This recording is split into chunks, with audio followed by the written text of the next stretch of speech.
Well, South Dakota Senator John Thune serves on the Finance and Commerce Committees. He is chair of the Senate Republican Conference. He is here with me now, and he was also shaking his head during that clip from the Health and Human Services Secretary. You disagree with her assessment? I do, John. I don't know what parallel universe that she or members of the president's administration are living in, but clearly there's an Obamacare bubble around Washington, D.C. If you get out in the real world, you talk to people out there who are meeting payrolls, middle-class families trying to deal with higher premiums and higher deductibles and canceled coverages.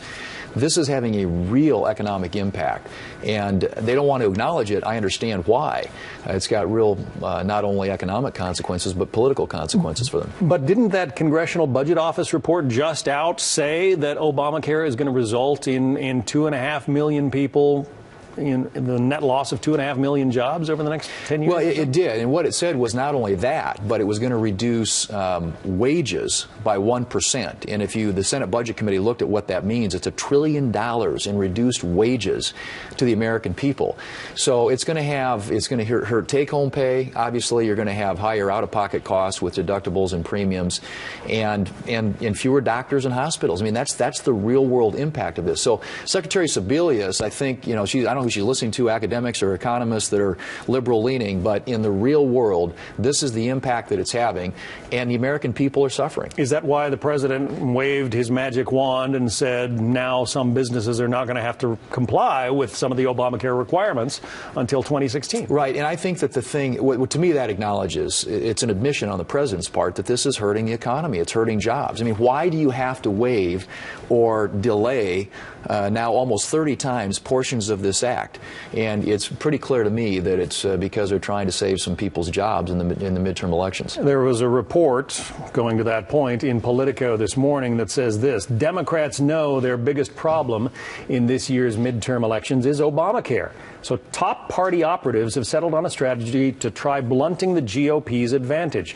Tell voters Republicans would make the problem worse, raise prescription drug prices, empowering insurance companies, and even endangering domestic violence victims. That's apparently the attack line that's coming toward your party. Are you ready to deal with that? Well, usually when Democrats are playing a losing hand, when they're losing an argument, they resort to scare tactics, and I think this is an example of that. But you saw last June, they were saying the Democrat strategy for the 2014 election was own Obamacare. This is going to be an advantage for us in the long run. Just this last week, there was a story in Politico which said the Democrat strategy is now neutralize Obamacare. They realize that this is a problem, and I think what they're attempting to do is to change the subject, and that's what whenever they're losing an argument, that's what they try to do, and try and scare people into believing that somehow the Republicans are going to be worse. But there isn't. The American people, I think, have made their minds up on this.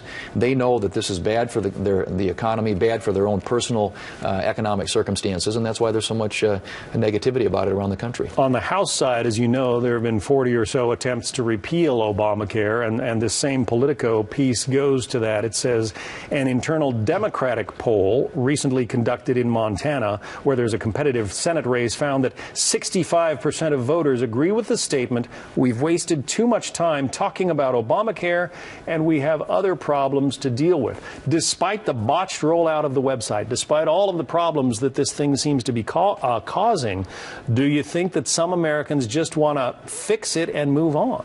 Well, I think that most Americans would like to see it fixed, but the problem is it's unfixable. I mean, you cannot. This thing is built upon a faulty foundation. It assumes that people who aren't signing up are going to sign up.